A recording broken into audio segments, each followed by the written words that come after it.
საქართველოს ერთ-ერთი უმთავრესი საგარეო პოლიტიკური პრიორიტეტი ამერიკასთან სუფთა ფურცლიდან სტრატეგიული პარტნიორობის აღდგენა. ამის შესახებ საქართველოს პრემიერ-მინისტრმა საზოგადოებრივი მაუწყებლის ეთერში განაცხადა. ამერიკა საქართველოს ურთიერთობებზე ირაკლი ყობახიძემ გადაცემაში დღის თემა.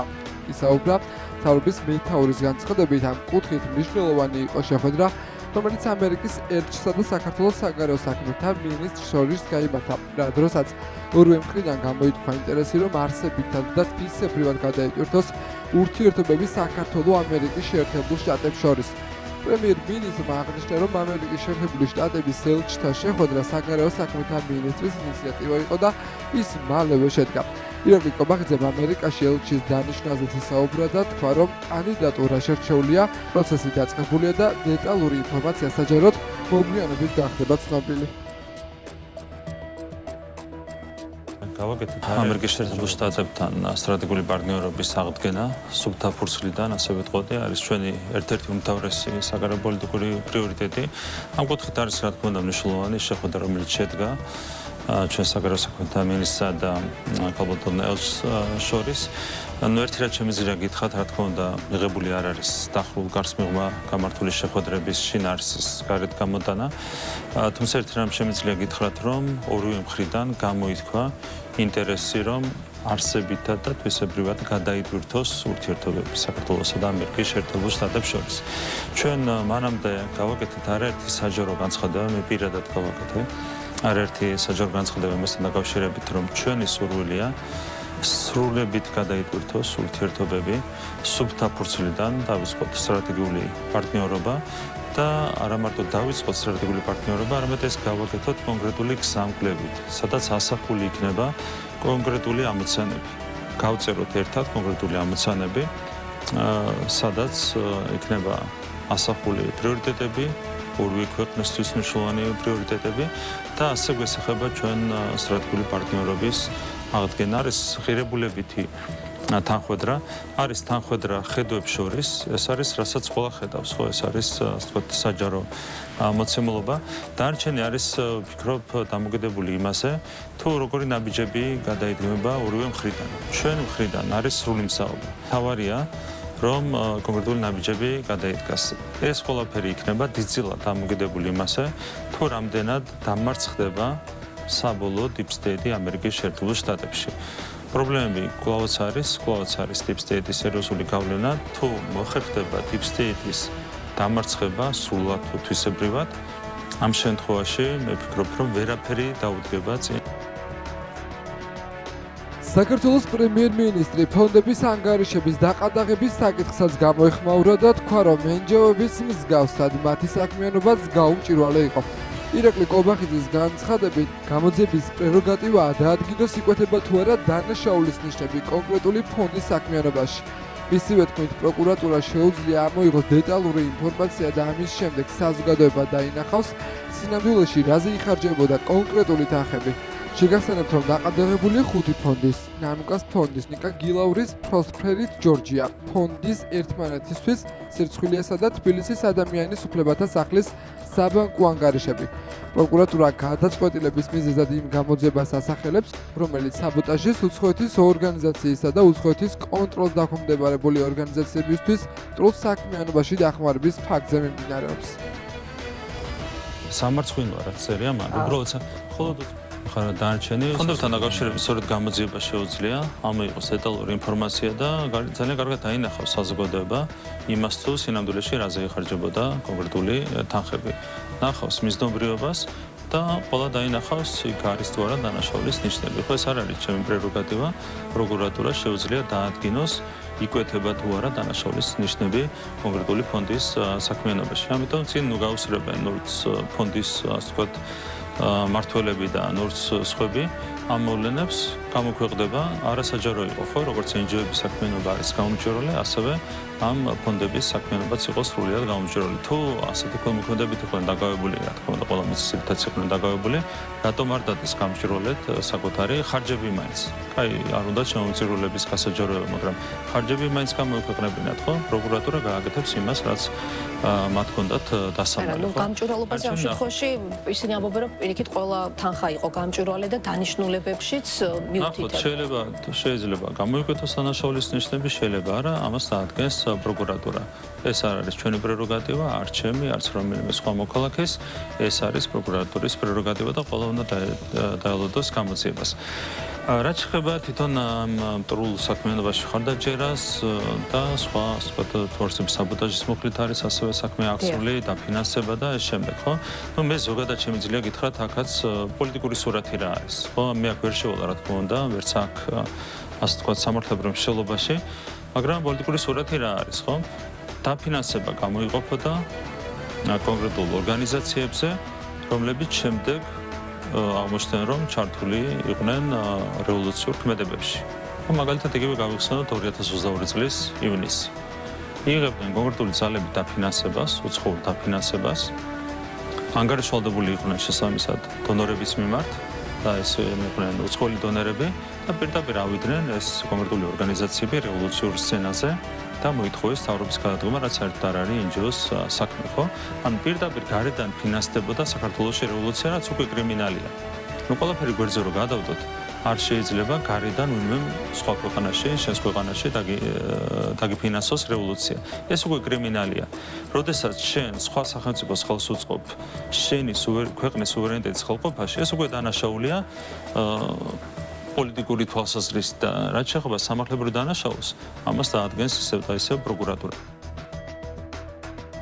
ფონდების დაყადაღების საკითხი კი კვლავ შეფასებების თემაა პოლიტიკურ სპექტრში. ხელისუფლების ოპონენტები მიიჩნევენ, რომ აღნიშნული ფონდები ქართული ოცნების მითითებით დააყადაღეს და მმართველი გუნდი რეპრესიული გზით ცდილობს ძალა უფლების შენარჩუნებას. ქართული ოცნება კი მიიჩნევს, რომ ფონდების დაყადაღებას საფუძველი აქვს და უახლოეს პერიოდში აღნიშნულ საქმეზე მეტი ინფორმაცია იქნება ცნობილი. ფონდების დაყადაღების გზით ივანიშვილის რეჟიმს ცდილობა აქვს, რომ ადამიანებში მოკლოს რწმენა და იმედი, რომ არსებობს გამოსავალი ამ ვითარებიდან. სინამდვილეში ეს იწვევს უკვე რეაქციას, ადამიანები ძალიან კარგად ხდებიან, რომ გამარჯვება მათ წინ არის და ამ გამარჯვებაში უბრალოდ რაღაცა ხიჭვით არჭობს ამ მცდელობას და სხვა მცდელობებს, რომ დრაკონული კანონებით შეზღუდოს საქართველოს თავისუფლება და ქართველების თავისუფლება ეგეთ მარტივი შესაძლებელი არ არის. ეს არის სასახად პოლიტიკური დევნა, მათ არ მოხდა რომ არსებობს რაღაც ჯგუფები, რომლებიც ახერხებენ ამ ქვეყნის დემოკრატიული საზოგადოების მხრიდან გაღებული ფინანსური რესურსების კონსოლიდაციას ადამიანების დახმარებისთვის. ეს ხელს უშლის როგორც მათ რეპრესიულ მანქანას, ისე თავად აღქმას, რომ თითოეული ადამიანი და დემონსტრანტი მიტოვებული არ არის. სოლიდარობას და ქართული ხალხის ერთობას მეტი ძალა აქვს, ვიდრე არალეგიტიმურ მთავრობას, რომელმაც ხალხი მიატოვა დიდი სტიქიის წინაშე და დატოვა მარტო იმ პრობლემებთან, რომელიც სტიქიამ შეუქმნა. და მე ვფიქრობ, რომ მთავარი იყო სწორედ გურიის სტიქია და ეს ფონდების ყადაღაც, როდესაც სოლიდარობის შეეშინათ და იმ ეფექტიანი კოორდინაციის, რომელიც საზოგადოების ერთობით გურიაში მოხალისეებმა განახორციელეს. ადამიანების წახალისება ხდებოდა გარკვეული, ასე თქვა, დანაშაულებების ჩასადენად და ეუბნებოდნენ, რომ ის ადმინისტრაციული ჯარიმა, რომელიც თქვენ ამ სამართალდარღვევის გამო შეიძლება დაგიკისროთ, თუ გეშინიათ, გადაგიხდით. ეს იყვნენ ფონდები, რომელსაც კი ერქვა საქველმოქმედო, მაგრამ რეალურად ეწეოდნენ ანტისახელმწიფოებრივ, ასე თქვა, საქმიანობის დაფინანსებას და ადამიანების წახალისებას დანაშაულის ჩასადენად. თავარი მიმართულება იყო შთაგონება და კიდევ დამატებითი ენერგიის მიწოდება რადიკალური პროცესების განვითარებისათვის. დაარღვიეთ, გააკეთეთ რაც გინდათ, დაუპირისპირდით პოლიციას, ჩვენ გადაგიხდით თანხას, მაგრამ არაგებთ ჩაჩქანი იქნება თუ სხვა საშუალება, რითიც შეგიძლიათ ამ საბრძოლო პროცესში შეხვიდეთ. მინიბრძოლა არასაკურველი, მაგრამ ჩვენთვის ეს არის უშველებელი ტრაგედია, როდესაც შეიძლება სისხლი დაივარო. ვფიქრობ, ფონდის არსებობა გამართლებულია, მაშინ როცა ჰუმანიტარულ აქციებს ახორციელებს, მაგრამ უკვე ფონდი აღარ არის, უკვე რევოლუციური სცენარის განვითარების ფინანსური სალაროა, როდესაც შენ ამ ამოცანებით და მიზნებით ხელმძღვანელობ. პოლიტიკური შეფასებების თემაა ფარას მოთხოვნების შესაბამისად ამერიკის შეერთებული შტატების იუსტიციის დეპარტამენტის ვებგვერდზე გამოქვეყნებული დოკუმენტი, რომლის მიხედვითაც ნიკა გილაურის კომპანია რეფორმატიქსმა ამერიკის შეერთებულ შტატებში ლობისტური კომპანია დაიქირავა, რომელსაც $600,000 უნდა გადაუხადოს. ნაციონალურ მოძრაობაში აცხადებენ, რომ აღნიშნულ საკითხთან დაკავშირებით ინფორმაციას არ ფლობენ, რადგან ნიკა გილაური ნაციონალურ მოძრაობასთან არანაირ კავშირში არ იმყოფება. პარტია გირჩი კი არ გამორიცხავს, რომ ეს თანხა პოლიტიკურ ლობიზმს ხმარდებოდეს. პოლიტიკური შეფასებები გაკეთდა მმართველ გუნდშიც, ამ საკითხს ნიკა გილაურის გამოეხმაურა სოციალურ ქსელში და დაადასტურა, რომ კომპანია რეფორმატიქსი თანამშრომლობს კონტინენტალ სტრატეჯისთან და ხელშეკრულების გაფორმების დროს მისთვის ცნობილი იყო, რომ შესაბამისი ინფორმაცია ამერიკის შეერთებული შტატების იუსტიციის დეპარტამენტის ვებგვერდზე გამოქვეყნებოდა. ნიკა გილაურის თქმით, ხელშეკრულება გაფორმდა იმ მიზნით, რომ კომპანია დაეხმაროს რეფორმატიქსს მისი მთავარი მიზნის მიღწევაში, სამხრეთ კავკასიასა და ცენტრალურ აზიაში ინვესტიციების მოზიდვასა და ბიზნეს გარემოს გაუმჯობესებაში. ამ რეგიონის ეკონომიკური კავშირების გაძლიერებაში ამერიკასთან და ევროკავშირის ქვეყნებთან. ქართულ ოცნებაში კი აცხადებენ, რომ როდესაც გამოჩნდა მისი ორგანიზაციის მისი ლობისტური საქმიანობისთვის გადახდის ფაქტი, ფიქრობენ, რომ კვლავ შეეცდება სხვადასხვა უცხოური პოლიტიკოსების დახმარებით შიდა საქმეებში ჩარევას.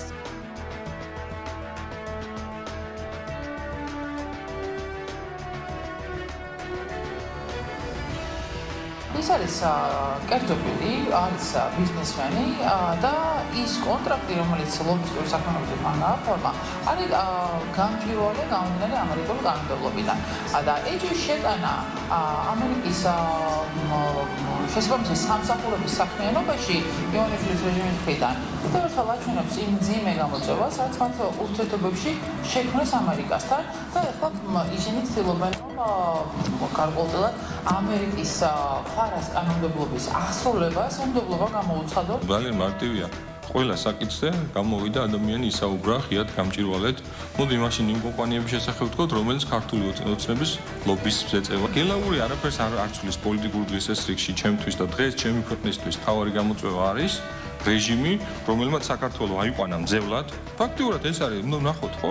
და ევაჭრება დასავლეთ. სწორედ ფარას საშუალებით გავიგეთ, ჩვენ როჯერ კიდევ სააკაშვილის ოჯახის წევრებმა გადაიხადეს $1,000,000, მე იყო კეზორაშვილის მიერ საქართველოში მოყარული $500,000 გადახდა ლობისში და ახლა უკვე გილაური, რომელიც თითქოს არ ეხება პოლიტიკას, არ არის ჩართული ამ პროცესებში, იხდის $600,000 იმისათვის, რომ მოხდეს, როგორც ჩანს, საქართველოს წინააღმდეგ დაპირისპირების ახალი ტალღა, მათ შორის ამერიკაში კონკრეტული სენატორები, კონკრეტული განცხადებები, რომლებიც მანამდე როგორც აღმოჩნდა, სწორედ ფარას წყალობით გავიგეთ, ჩვენ ფინანსდებოდნენ საქართველოში სხვადასხვა პოლიტიკური ორგანიზაციების და თუ ლიდერებისგან და რა თქმა უნდა ასეთი ღია ჩარევა ქვეყნის შიდა საქმეებში და მცდელობა რომ შენი დაფინანსებით გავლენა მოახდინოს ქვეყნის და პროცესები არის ჩვენთვის მიუღებელი და მადლობა ფარას და კანონმდებლობას ზუსტად ვიცით საქართველოში მოპარული თანხების სადა რა მიზნებით მიემართება ჩვენი ქვეყნის და ჩვენი ხალხის წინააღმდეგ. ძალიან დიდი რესურსი დახარჯეს ამისათვის, არაერთი მილიონი იმისათვის, რაც ჯერ სააკაშვილი გაეთეთრებინა, შემდეგ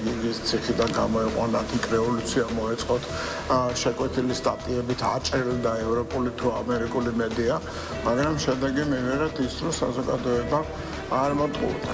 საკურველია ჩვენ ველოდებით, რომ აი ესეც ჰაერში გასროლილი მილიონები შედეგს არ მოიტანს. საიამ 2024 წლის საპარლამენტო არჩევნებზე კენჭისყრის ფარულობის მასობრივი დარღვევის გამო ადამიანის უფლებათა სასამართლოს მიმართა. ნონა ქურდოვანიძის განცხადებით, აღნიშნული არჩევანი უკვე დაარეგისტრირა სტრასბურგის სასამართლომ. მათი თქმით, არჩევნების დროს დაირღვა კენჭისყრის ფარულობის ფუნდამენტური უფლება. საეში აცხადებენ, რომ წარმოდგენილი სარჩელი თავის შინაარსით პრეცედენტულია და სასამართლო შეუძლია კონვენციის ჭრილში შეაფასოს 2024 წლის არჩევნების დროს გამოვლენილი დარღვევები. დაჩივრები შეეხებოდა ტექნოლოგიურ უბნებზე ხმის ფარულობის დარღვევის გამო შედეგების ბათილობის საკითხს, როგორც მოგეხსენებათ, ეს საქმე ეროვნულ დონეზე არ დაკმაყოფილდა და შემდგომ ჩვენ უკვე წარმოგვეშვა უფლება, რომ ამ საკითხზე მიგვემართა ადამიანის უფლებათა ევროპული სასამართლოსთვის. ეს უკავშირდებოდა ბიულეტენის უკანა მხარეს მარკერის კვალის გამოჩენას და ასევე ჩარჩო კონვერტის და იმ პროცედურების გამოყენებით, რომელსაც CESCO ინსტრუქციას უკეთებდა, ამ პროცედურების გამოყენებით ვერ იყო შესაძლებელი, რომ დაცული ყოფილიყო ხმის ფარულობის პრინციპი. მიიღეს ფიასკო.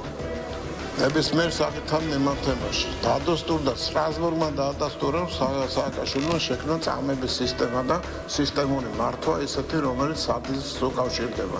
სტრასბურგმა დაადასტურა, რომ ქონების წართმევა, ადამიანის ღირსების წართმევა და სიცოცხლის წართმევა ჩვეულებრივი ამბავი იყო სააკაშვილის მმართველობის პერიოდში. დაძმონებული ვარ, რომ ეხლა მიიღებს სამართლიან გადაწყვეტილებას. მე ვფიქრობ, მაინც ეს ყურადღების მიქცევის ერთ-ერთი საშუალებაა, ვინაიდან ლოგიკური საფუძველი იმ სარჩელისა რეალურად არ არსებობს.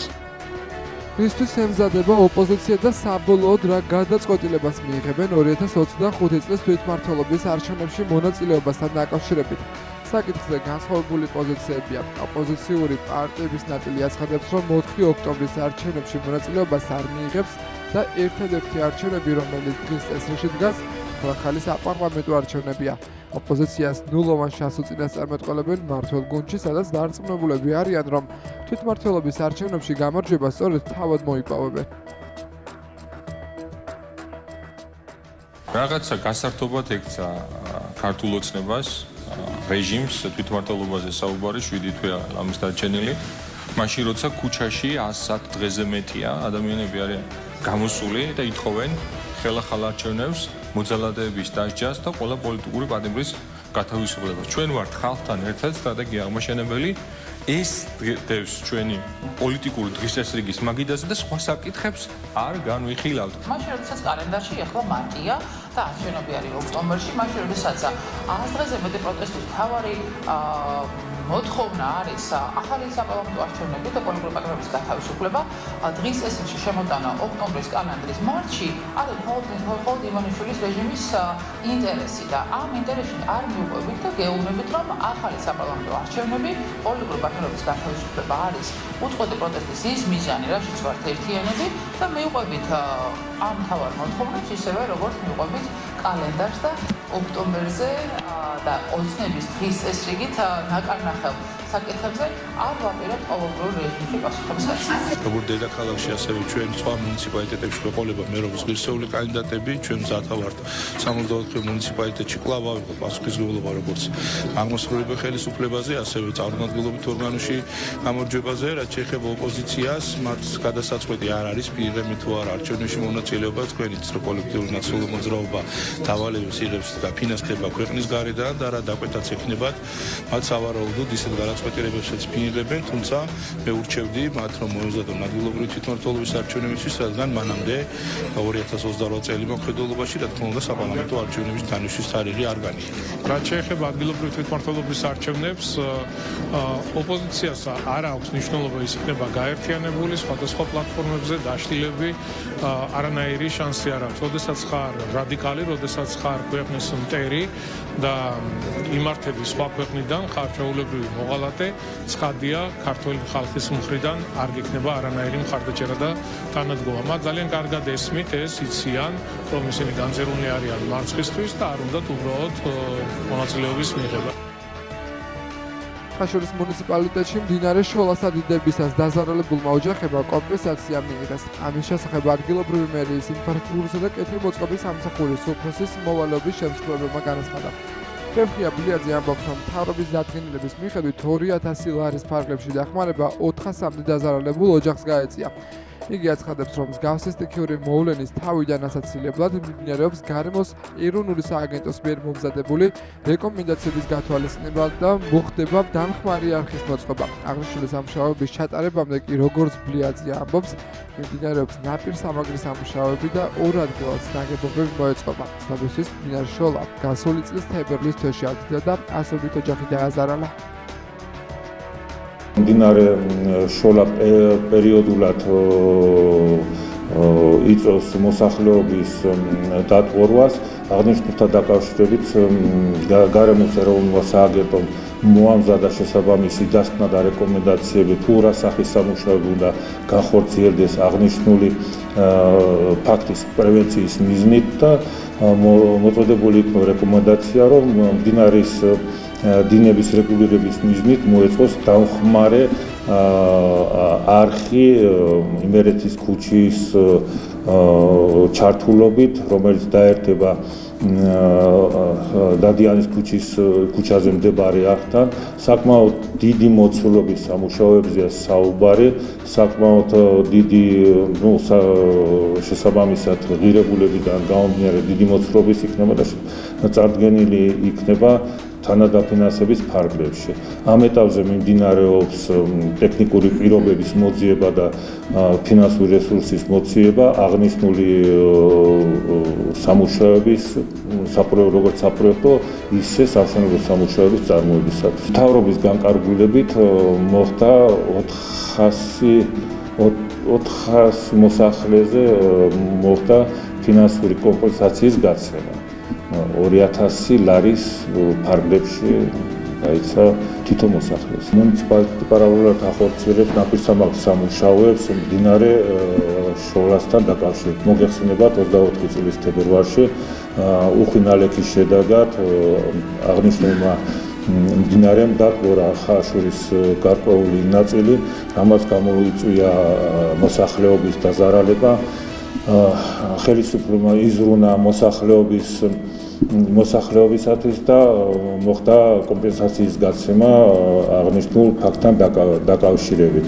ამ ეტაპზე მოეწყო ორ მონაკვეთზე ნაპირსამაგრი ნაგებობები 210 და 265 მილიმეტრის ოდენობით და მიმდინარეობს ასევე ამ ეტაპზე მუნიციპალური განვითარების ფონდის პროგრამის ფარგლებში, თანადაფინანსების ფარგლებში მიმდინარეობს ერთ-ერთი ნაპირსამაგრის მოწყობის სამუშაოები.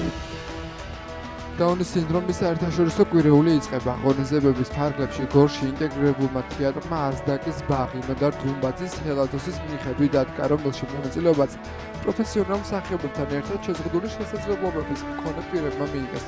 წარმოდგენა კომბინატის კულტურის ცენტრში გაიმართა, რომელზე დაასწრების შესაძლებლობაც ნებისმიერ მსურველს ჰქონდა. ცნობისთვის დაუნის სინდრომის საერთაშორისო დღე 21 მარტს აღინიშნება. ეს არის კიდევ ერთი თარიღი იმისა, რომ საზოგადოებას ახსოვდეს დაუნის სინდრომი ავადმყოფობა არ არის და მეგობრებით მომოსულებს არ ჭირია.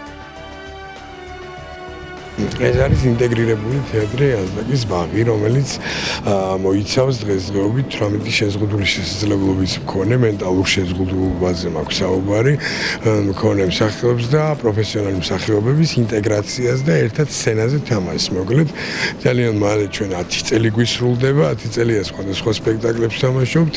დღევანდელ სპექტაკლს რაც შეეხება, ეს არის ნოდარ დუმბაძის ჰელადოსი, მოკლედ და ჩამოსულები ვართ ქალაქ გორში, მალე 21-ში არის დაუნის სინდრომის საერთაშორისო დღე და რაღაცა აი ამ კვირეულთან დაკავშირებით. მე ვარ აზდაკის ბაღის მსახიობი და ახლა ვთამაშობთ ჰელადოსი.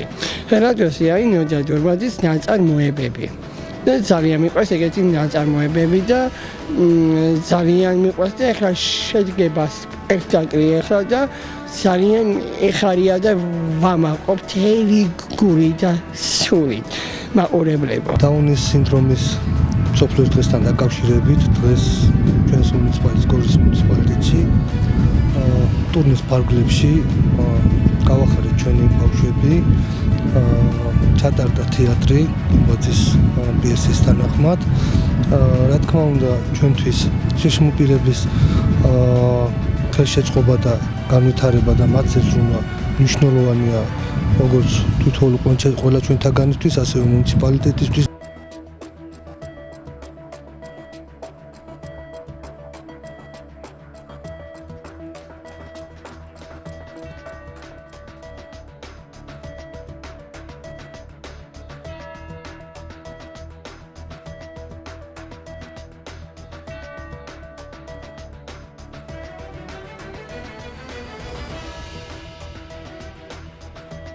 ფრიდრიხ დიურენმატის პიესის მიხედვით ვამზადებთ სპექტაკლს მილიარდერი ქალბატონის ვიზიტი ერქმევა.